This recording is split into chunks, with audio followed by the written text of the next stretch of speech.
सत श्री अकाल, तुसीं देख रहे हो न्यूज़ स्टेट पंजाब हरियाणा हिमाचल। मैं लक्ष्मण लैके हाज़र हाँ पंजाब प्राइम। पंजाब प्राइम दे विच अज असीं गल करांगे पंजाब दे विच अतवादी साजिशां जिहड़ियां चल रहीआं ने। तुहाडे नाल तुहाडे आले दुआले आम ਜਿਹੇ दिखण वाले लोग साजिशां कर रहे ने ग्रेनेड मंगाउण दीआं। इन्हां तक ISI दे वल्लों संपर्क किवें कीता जांदा है, किस तरीके दे नाल ये सारी गतिविधियां होईयां ने, इन्हां दिनां दे विच किहड़ियां अज दो अहम खबरां ने, एक गुरदासपुर तो ते एक लुधियाणे तो, जिथे लुधियाणे दे विच 10 लोकां नूं हिरासत दे विच लिया गया जो कि ग्रेनेड मंगवाउण वाले सी, ते गुरदासपुर दे विच अज एक शक्की ड्रोन मिलिया है। सब तो पहला गुरदासपुर तो शुरुआत करदा मैं। गुरदासपुर तो इस वेले दी वड्डी खबर सामने आ रही है, एक शक्की ड्रोन देखा गया है। जांच दे विच सुरक्षा एजेंसियां जुट गईयां ने। नौजवान जिहड़े मौके ते मौजूद सी उन्हां दे वल्लों वीडियो बना ली गई है। हालांकि ये दो शक्की ड्रोन देखे जाने की गल आखी जा रही है। न्यूज़ स्टेट दे वल्लों पुष्टि नहीं की जाती इस खबर की, पर तुहानूं दस दईए कि ड्रोन वर्गियां चीज़ां देखियां गईयां ने। हालांकि बीते दिनों के अंदर जब ऑपरेशन संदूर होया तो गुरदासपुर दे विच कई बार ड्रोन देखे गए, पर यह जिहड़ा ड्रोन देखण तो बाद जिहड़ा ऑपरेशन संदूर दा सदमा लोकां दे दिलां दे विच सी, लोकां दे मनां दे विच सी, वो दुबार तो सदमे दे विच आ गए ने लोग, क्योंकि ड्रोन देख रहा एक पासे दिल्ली च ब्लास्ट, दूजे पासे गुरदासपुर दे विच जेकर ड्रोन दिखदा है पाकिस्तान नाल पहले ही साडे रिश्ते नहीं सही, जिस करके लोकां दे विच सहम दा माहौल बन रहा है।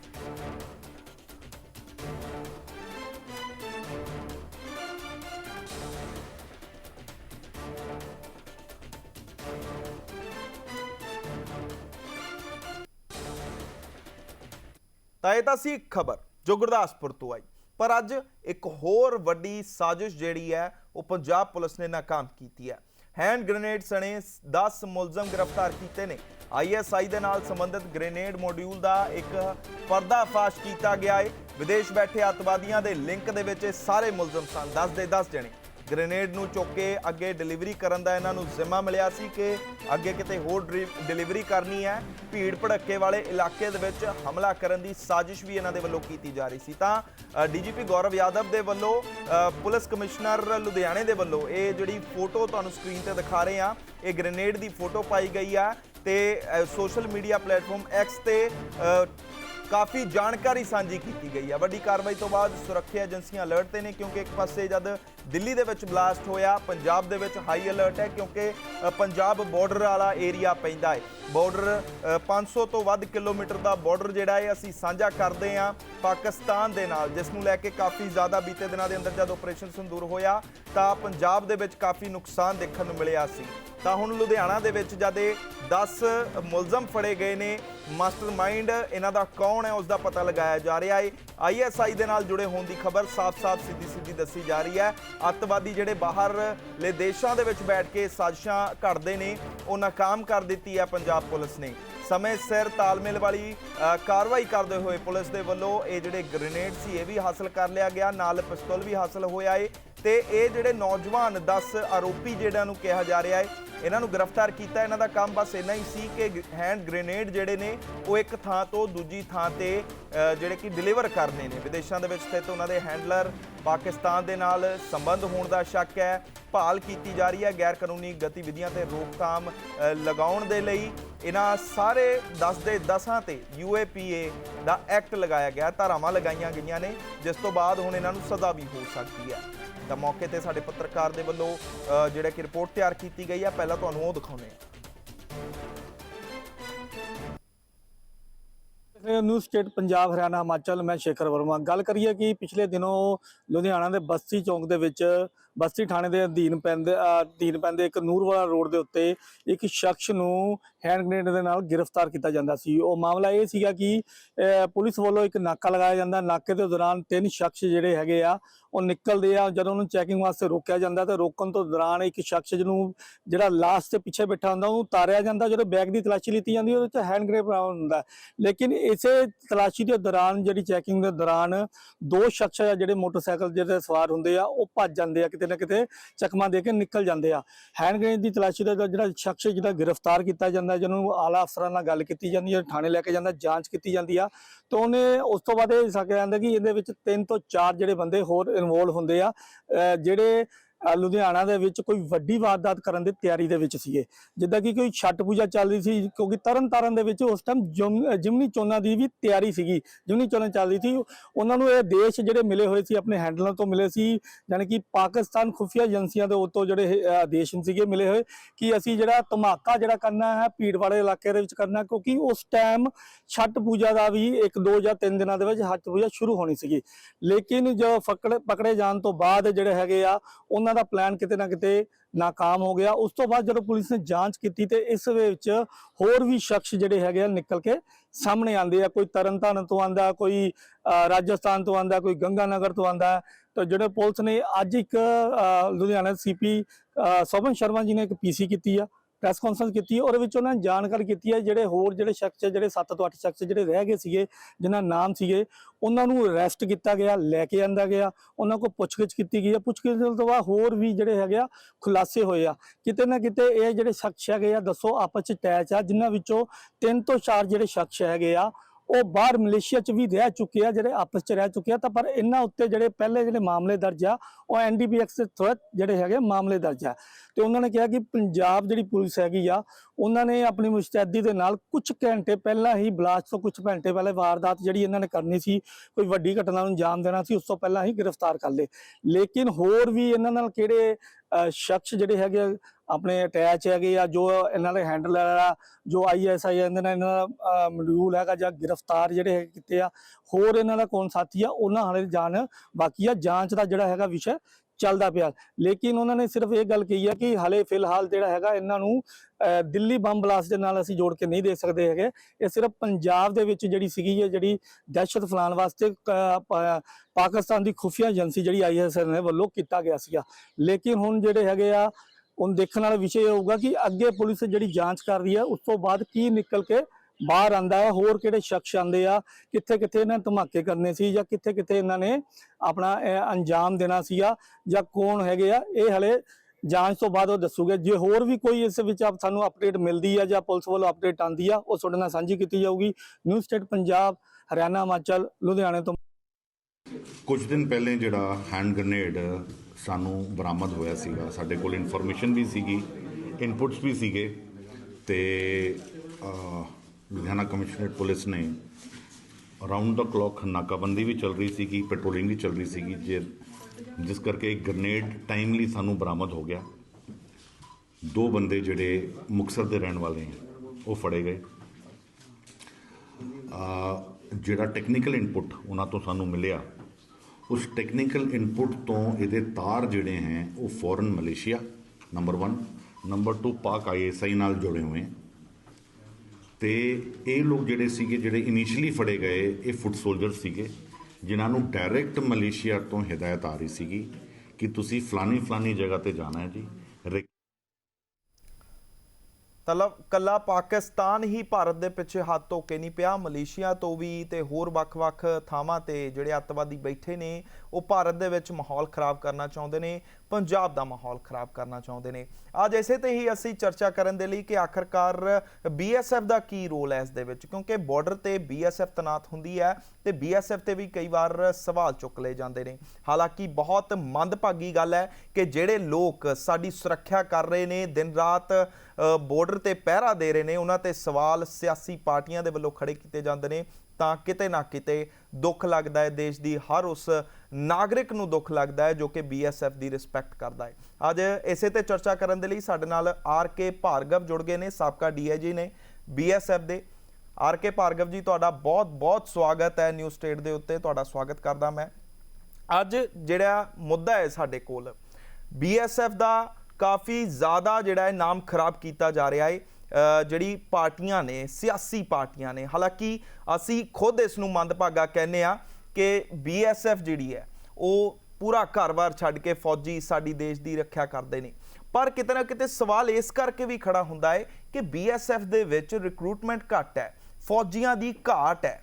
ਕਿ ਕਿੰਨੀ ਕੁ ਸੱਚਾਈ ਹੈ ਇਸ ਸਿਆਸੀ ਬਿਆਨ ਦੇ ਵਿੱਚ, ਕਿਉਂਕਿ ਤੁਸੀਂ ਖੁਦ ਇੱਕ DIG ਰਹਿ ਚੁੱਕੇ ਹੋ, ਸਾਬਕਾ DIG ਰਹਿ ਚੁੱਕੇ ਹੋ, ਤੁਹਾਨੂੰ ਪਤਾ ਹੋਵੇਗਾ ਕਿ ਇੰਨੇ ਕਿਲੋਮੀਟਰ ਦੇ ਬਾਰਡਰ ਨੂੰ, ਏਰੀਏ ਨੂੰ ਕਵਰ ਕਰਨ ਦੇ ਲਈ ਕਿੰਨੀ ਫੌਜ ਦੀ ਲੋੜ ਹੁੰਦੀ ਹੈ ਤੇ ਇਸ ਵੇਲੇ ਜਿੰਨੀ ਫੌਜ ਪੰਜਾਬ ਦੇ ਬਾਰਡਰਾਂ ਤੇ ਲਗਾਈ ਗਈ ਹੈ ਕਿ ਉਨੀ ਬਹੁਤ ਹੈ। ਜੀ ਭਾਰਗਵ ਜੀ। सच है जो आपने कहा कि बॉर्डर के ऊपर हमारे सैनिकों की, हमारे सिपाहियों की हम्म। या जवानों की संख्या जितनी होनी चाहिए उससे कम है। हम्म। बीएसएफ में काफी वैकेंसीज हैं हम्म। जिनको भरने में समय लगता है। हम्म। उनको जब रिक्रूट कर लेते हैं उसके बाद उनकी ट्रेनिंग होती है 9 महीने की, उसके हम्म। बाद जाकर के कहीं वो बॉर्डर के ऊपर आ पाते हैं। हम्म। तो ये कमी तो है। कुछ गवर्नमेंट की पॉलिसी ऐसी होती है कि जो रिक्रूट ट्रेनिंग में है उनको भी वो बीएसएफ की संख्या में गिनते हैं।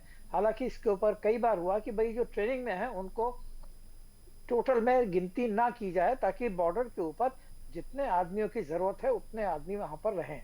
हम्म। तो ओवरऑल जो बीएसएफ के जवान हैं उनकी तो कमी है ही है।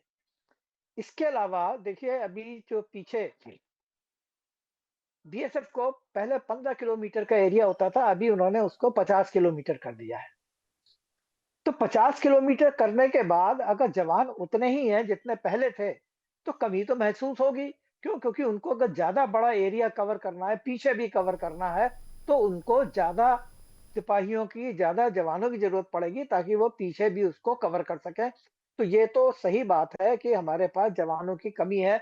और शायद कुछ हद तक मैं ये भी मानता हूं कि जो जवानों की कमी है ये हम्म। हमेशा महसूस की ही जाती है। अगर बढ़ा भी देंगे तब भी कमी रहेगी, लेकिन वास्तविकता भी है कि हम्म। हाँ, हमारे पास वहां कमी है, जिसकी हम्म। वजह से जवानों को पूरा रेस्ट नहीं मिलता है, हम्म। जिसकी वजह से जितने जवान हमारे किसी 1 किलोमीटर के अंदर होने चाहिए हम्म। उतने नहीं होते हैं।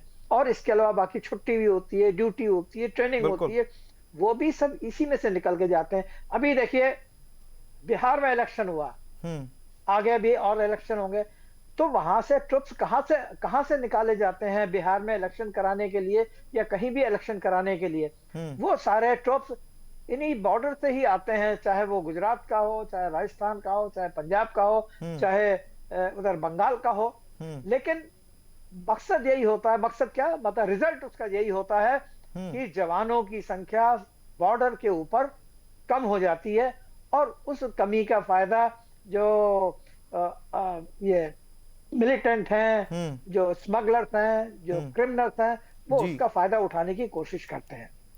ਤਾਂ ਭਾਰਗਵ ਸਾਹਿਬ जिस अभी एक तरीके चीज जी जी जी कंप्लीट करो ਤੁਸੀਂ आप हाँ, जी अभी आपने एक बात दूसरे कही थी कि बीएसएफ के ऊपर बदनामी आती है, बहुत बिल्कुल। आती है।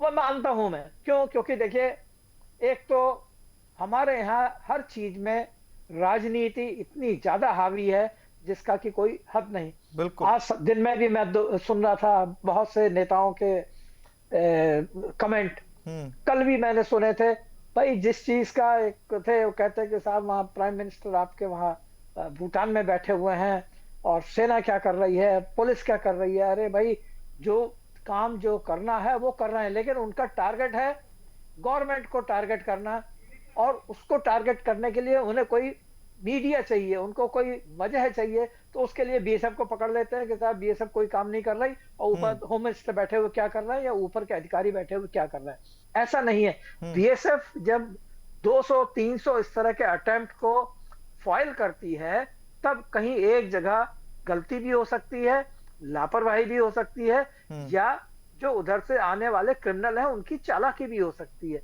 देखिए, ये तो चूहे बिल्ली का खेल है कि वहां से वो आने की कोशिश करते हैं, हम उनको रोकने की कोशिश करते हैं।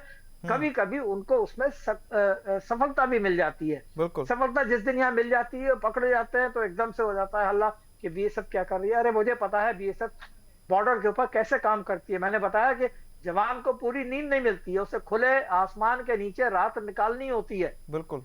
और उस रात को निकालने के बाद आप अंदाज लगाइए कि वो किन कठिन परिस्थितियों में काम करता है। तो ये कह देना बहुत आसान है कि बीएसएफ ने स्मगलिंग को नहीं रोका, बीएसएफ सो रही है, बीएसएफ काम नहीं कर रही। ਬਿਲਕੁਲ ਬਹੁਤ ਮੰਦਭਾਗੀ ਇਹ ਗੱਲ ਹੈ। ਅਸੀਂ ਖੁਦ ਕਹਿੰਦੇ ਆ ਕਿ ਬਹੁਤ ਜ਼ਿਆਦਾ ਹੀ ਲੋਕ ਜਿਹੜੇ ਸਿਆਸਤ ਦੇ ਵਿੱਚ ਵੜਦੇ ਜਾ ਰਹੇ ਨੇ, ਸਿਆਸੀ ਬਿਆਨ ਆਉਂਦੇ ਰਹਿੰਦੇ ਨੇ, ਜਿਵੇਂ ਤੁਸੀਂ ਦੱਸਿਆ ਕਿ ਤਾਰਿਆਂ ਦੀ ਛਾਂ ਹੇਠ ਜਿਹੜੀ ਕਿ ਉਹਨਾਂ ਨੂੰ ਰਾਤ ਕੱਟਣੀ ਪੈਂਦੀ ਹੈ ਬੀਐਸਐਫ ਦੇ ਜਵਾਨਾਂ ਨੂੰ। ਤਾਂ ਕਿਤੇ ਨਾ ਕਿਤੇ ਕੇਂਦਰ ਸਰਕਾਰ ਦੇ ਵੱਲੋਂ ਜਦ ਅਗਨੀਵੀਰ ਯੋਜਨਾ ਲਿਆਂਦੀ ਗਈ, ਪਹਿਲਾਂ ਦੇਖਿਆ ਜਾਂਦਾ ਸੀ ਕਿ ਪੰਜਾਬ ਦੇ ਵਿੱਚ, यूपी ਦੇ ਵਿੱਚ ਤੇ ਹਰਿਆਣੇ ਦੇ ਵਿੱਚ ਜ਼ਿਆਦਾਤਰ ਨੌਜਵਾਨ ਜਿਹੜੇ ਸੀ ਉਹਨਾਂ ਦਾ ਰੁਝਾਨ ਬਹੁਤ ਸੀ ਫੌਜ ਦੇ ਵਿੱਚ ਭਰਤੀ ਹੋਣ ਦਾ। ਪਰ ਜਦ ਦਾ ਇਹ ਅਗਨੀਵੀਰ ਸਕੀਮ ਆਈ ਹੈ ਜਦ ਦੀ ਅਗਨੀਵੀਰ ਸਕੀਮ ਲਾਗੂ ਕੀਤੀ ਗਈ ਹੈ ਕੇਂਦਰ ਸਰਕਾਰ ਦੇ ਵੱਲੋਂ, ਉਸ ਤੋਂ ਬਾਅਦ ਰੁਝਾਨ ਘਟੇ ਨੇ। ਤਾਂ ਕੀ ਲੱਗਦਾ ਹੈ ਅਗਨੀਵੀਰ ਜੇਕਰ ਲਾਗੂ ਨਾ ਹੁੰਦੀ ਤਾਂ BSF ਦੇ ਵਿੱਚ ਅੱਜ ਫੌਜੀਆਂ ਦੀ ਘਾਟ ਨਾ ਹੁੰਦੀ ਤੇ ਨਾ ਹੀ ਇੰਨੀ ਤਸਕਰੀ ਜਿਹੜੀ ਹਾਈ ਲੈਵਲ ਤੇ ਵੱਧ ਗਈ ਹੈ। ਅੱਗੇ ਤਾਂ ਨਸ਼ਾ ਤਸਕਰ ਹੁੰਦਾ ਸੀ ਤੇ ਹੁਣ ਗ੍ਰੇਨੇਡ ਹੋ ਰਹੇ ਨੇ ਕਿ 47 ਪੰਜਾਬ ਦੇ ਵਿੱਚੋਂ ਮਿਲ ਰਹੀਆਂ ਨੇ। ਹਾਲਾਂਕਿ ਕੋਈ ਘਟਨਾ ਨਹੀਂ ਵਾਪਰ ਰਹੀ। ਬੀਤੇ ਦਿਨਾਂ ਦੇ ਵਿੱਚ ਤੁਹਾਨੂੰ ਭਾਰਗਵ ਸਾਹਿਬ ਮੈਂ ਇਹ ਵੀ ਦੱਸਦਾ ਕਿ RPG ਲਾਂਚਰ ਮਿਲਿਆ ਹੈ। ਬਹੁਤ ਜ਼ਿਆਦਾ ਜਿਹੜਾ ਤਣਾਅਪੂਰਨ ਮਾਹੌਲ ਹੈ ਪੰਜਾਬ ਦਾ ਬਣਦਾ ਜਾ ਰਿਹਾ। ਕਿਉਂਕਿ ਤਸਕਰੀ ਇੰਨੀ ਹਾਈ ਲੈਵਲ ਤੇ ਵੱਧ ਗਈ ਹੈ। ਗ੍ਰੇਨੇਡ ਤਾਂ ਆਮ ਜਿਹੀ ਗੱਲ ਹੋ ਗਈ ਹੈ, ਦੂਜੇ ਤੀਜੇ ਦਿਨ ਕੋਈ ਨਾ ਕੋਈ ਖਬਰ ਆ ਜਾਂਦੀ ਹੈ ਕਿ ਗ੍ਰੇਨੇਡ ਮਿਲੇ ਨੇ। ਤਾਂ ਕਿਤੇ ਨਾ ਕਿਤੇ ਅਗਨੀਵੀਰ ਸਕੀਮ ਦਾ ਜਿਹੜਾ ਹੈ ਉਹ ਭਰਤੀ ਦੇ ਉੱਤੇ ਪ੍ਰਭਾਵ ਪਿਆ। ਭਾਰਗਵ ਸਾਹਿਬ देखिए, अग्निवीर को लोगों ने एक गलत तरीके से पेश किया है। देखिए, मैं एक आपको मैथमेटिकल इक्वेशन बताता हूं। बिल्कुल कि अगर हम BSF या मैं आर्मी की बात करता हूं क्योंकि अग्निवीर आर्मी में है, BSF में नहीं है जी। BSF में जो सिपाही भर्ती होता है वो पूरे समय के लिए भर्ती होता है, अग्निवीर की तरह भर्ती नहीं होता। अग्निवीर की जो सिस्टम है इसको आर्मी में लागू किया गया। ਸਰ ਇਹ ਵੀ ਦੱਸ ਦਿਓ ਕਿ BSF ਦੇ ਵਿੱਚ ਭਰਤੀ ਹੋਣ ਦੇ ਕੀ ਤਰੀਕਾ ਹੈ ਤੇ ਅਗਨੀਵੀਰ ਜਿਹੜਾ ਉਹ ਤਾਂ ਸੈਨਾ ਦੇ ਵਿੱਚ ਭਰਤੀ ਹੋਣਾ। BSF ਦੇ ਵਿੱਚ ਭਰਤੀ ਹੋਣ ਦਾ ਕੀ ਤਰੀਕਾ, ਇਹ ਵੀ ਤੁਸੀਂ ਆਪਣੀ ਗੱਲ ਦੇ ਨਾਲ ਐਡ ਔਨ ਕਰ ਦਿਓ जी। भार्गव हाँ, BSF देखिए जो चलिए मैं पहले BSF पे ही आ जाता हूँ जी। तो BSF के ऊपर जो BSF में जो भर्ती होती है जी, उसके लिए जो भी नेशनल पेपर हैं, लोकल पेपर हैं, उसमें एडवर्टाइजमेंट निकलते हैं कि कितनी वैकेंसी BSF में भर्ती होनी है, कहाँ पर भर्ती होनी है, और उसके लिए उस इलाके के जवान उस जगह पर पहुंच करके भर्ती के लिए कोशिश कर सकते हैं।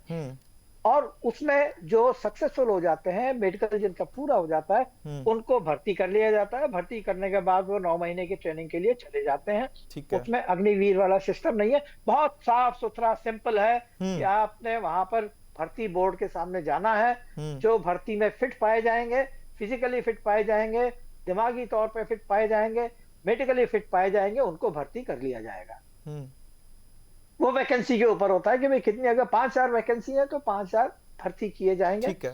लेकिन आमतौर पे क्या होता है कि उसमें बहुत से जवान में मेडिकल की कमी हो जाती है, बहुत से आज की तारीख में फिजिकली नहीं फिट हो पाते हैं। एक जमाना था जब जवान फिजिकली बहुत फिट होते थे। आज की तारीख में मैं देख रहा हूँ वजह कुछ भी हो सकती है, खाना पीना हो सकता है, आज के समय में जो आराम तलबी की लाइफ है वो भी हो सकती है कि उनमें के प्रदूषण भी हो सकता है उनमें जी। हाँ, वो भी हो सकता है, बहुत से वजह है जिसकी वजह से वो फिट नहीं हो पाते। लेकिन जो फिट होते हैं उनको भर्ती कर लिया जाता है और वो पूरे समय तक नौकरी करते हैं। आर्मी में जो उन्होंने अग्निवीर शुरू किया उसका सिस्टम ये है कि देखिए, अगर आर्मी में मैं एक गिनती करता हूं ऐसे 10,000 की वैकेंसी है तो पहले क्या होता था, 10,000 की वैकेंसी है तो 10,000 भर्ती होंगे और आगे नौकरी करते रहेंगे पूरे। गवर्नमेंट ने अभी उसमें यह किया कि 10,000 के बजाय 40,000 भर्ती किए जाएंगे और 40,000 में से 10,000 को 4 साल बाद परमानेंट रख लिया जाएगा और जो बाकी 30,000 करीब होंगे जो कि फिट नहीं होंगे या जो घर जाना चाहते होंगे उनको घर जाने दिया जाएगा और उसके बदले में 4 साल की नौकरी के बदले में करीब करीब उनको 20-1 लाख रुपया करीब उनको इस 4 साल में मिल जाता है।